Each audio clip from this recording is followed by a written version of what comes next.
أعوذ بالله من الشيطان الرجيم. بسم الله الرحمن الرحيم. حميم. تنزيل الكتاب من الله العزيز الحكيم. ما خلقنا السماوات والأرض وما بينهما إلا بالحق وأجل مسمى والذين كفروا عما أنذروا معرضون. قل أرأيتم ما تدعون من دون الله أروني ماذا خلقوا من الأرض أم لهم شرك في السماوات ائتوني بكتاب من قبل هذا أو أثارة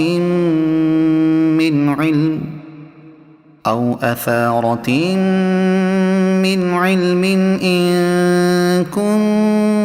كنتم صادقين. ومن أضل ممن يدعو من دون الله من لا يستجيب له إلى يوم القيامة وهم عن دعائهم غافلون. وإذا حشر الناس كانوا لهم أعداء وكانوا بعبادتهم كافرين. وإذا تتلى عليهم آياتنا بينات قال الذين كفروا للحق لما جاءهم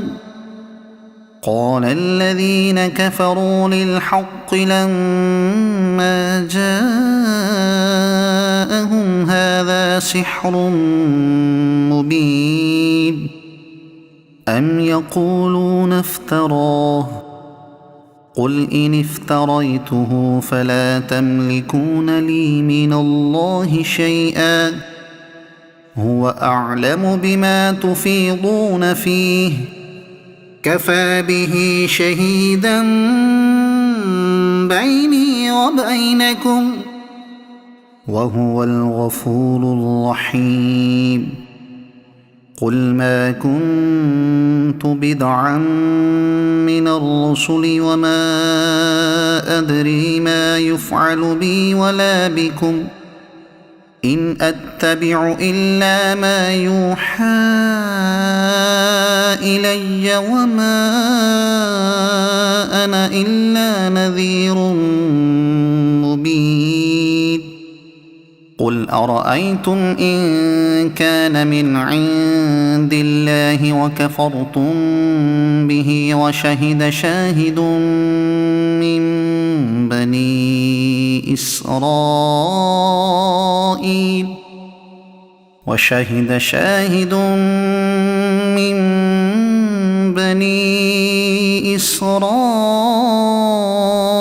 على مثله فآمن واستكبرتم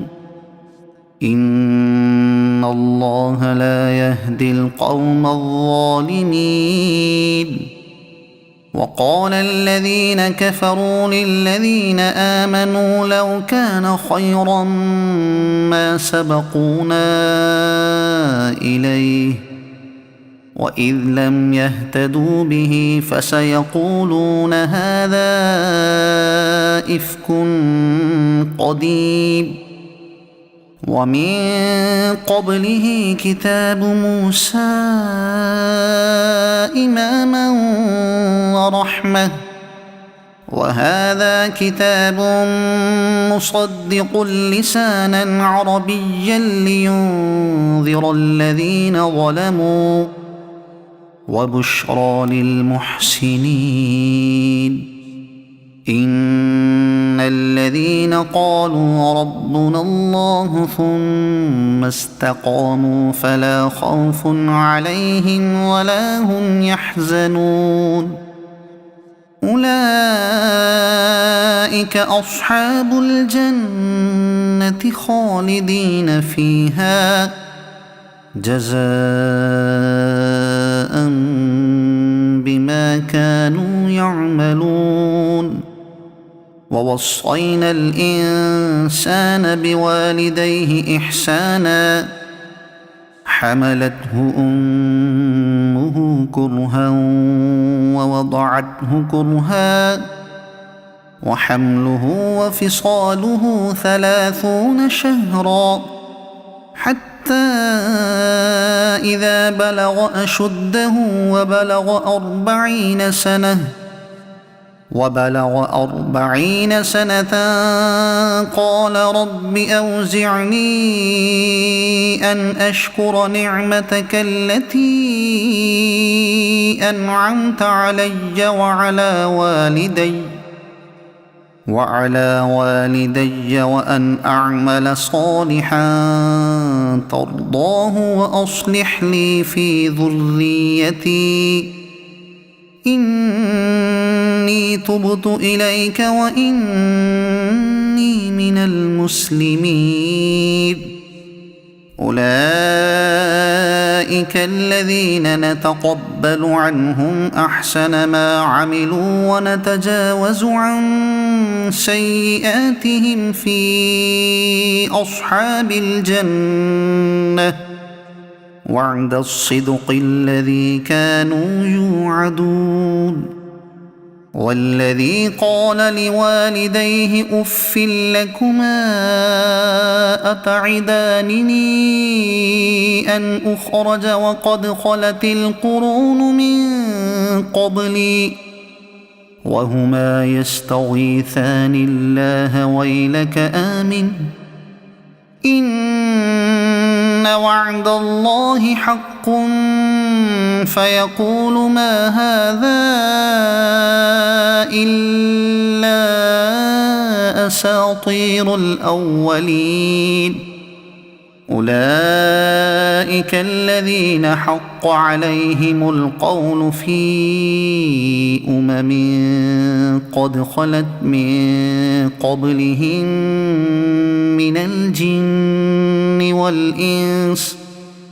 إنهم كانوا خاسرين ولكل درجات مما عملوا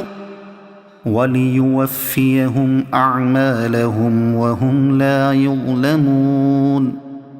ويوم يعرض الذين كفروا على النار أذهبتم طيباتكم في حياتكم الدنيا واستمتعتم بها فاليوم تجزون عذاب الهون بما كنتم تستكبرون في الأرض بغير الحق وبما كنتم تفسقون واذكر أخا عاد إذ أنذر قومه بالأحقاف وقد خلت النذر من بين يديه ومن خلفه ألا تعبدوا إلا الله إني أخاف عليكم عذاب يوم عظيم قالوا أجئتنا لتأفكنا عن آلهتنا فأتنا بما تعدنا إن كنت من الصادقين قال إنما العلم عند الله وأبلغكم ما أرسلت به ولكني أراكم قوما تجهلون فلما رأى رأوه عارضا مستقبل أوديتهم قالوا هذا عارض ممطرنا بل هو ما استعجلتم به ريح فيها عذاب أليم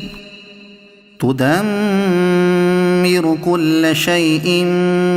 بأمر ربها فأصبحوا لا يرى إلا مساكنهم كذلك نجزي القوم المجرمين ولقد مكناهم في ماء مكناكم فيه وجعلنا لهم سمعا وأبصارا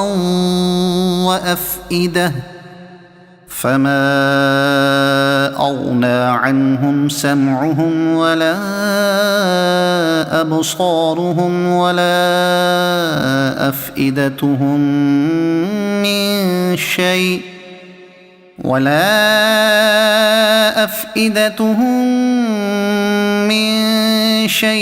إذ كانوا يجحدون بآيات الله وحاق بهم ما كانوا به يستهزئون ولقد أهلكنا ما حولكم من القرى وصرفنا الآيات لعلهم يرجعون فلولا نصرهم الذين اتخذوا من دون الله قربانا آلهة بل ضلوا عنهم وذلك إفكهم وما كانوا يفترون وإذ صرفنا إليك نفرا من الجن يستمعون القرآن فلما حضروه قالوا أنصتوا فلما قضي ولوا إلى قومهم منذرين قالوا يا قومنا إنا سمعنا كتابا أنزل من بعد موسى مصدقا لما بين يديه يهدي إلى الحق وإلى طريق مستقيم يا قومنا أجيبوا داعي الله وآمنوا به يغفر لكم من ذنوبكم ويجركم من عذاب أليم ومن لا يجب داعي الله فليس بمعجز في الأرض وليس له من دونه أولياء أولئك في ضلال مبين أولم يروا أن الله الذي خلق السماوات والأرض ولم يعي بخلقهن بقادر على أن يحيي الموتى بلى إنه على كل شيء قدير ويوم يعرض الذين كفروا على النار أليس هذا بالحق قالوا بلى وربنا قال فذوقوا العذاب بما كنتم تكفرون فاصبر كما صبر أولو العزم من الرسل ولا تستعجل لهم كأنهم يوم يرون ما يوعدون لم يلبثوا إلا ساعة من نهار بلاغ فهل يهلك إلا القوم الفاسقون. صدق الله العظيم.